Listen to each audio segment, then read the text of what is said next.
Hi எல்லாருக்கும் வணக்கம். இன்றைக்கி நம்ம பார்க்க போகிறது என்னென்னா சுண்டைக்காய் துவையல். அது சுண்டைக்காய் துவையலுக்கு சுண்டைக்காய் வந்து 2 பாதியாக கட் பண்ணியிருக்கணும்.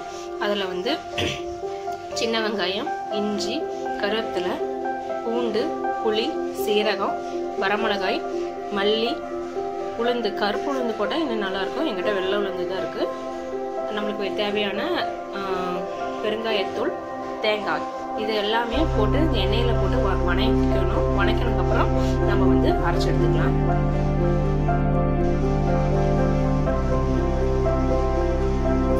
அப்படியே எல்லாமே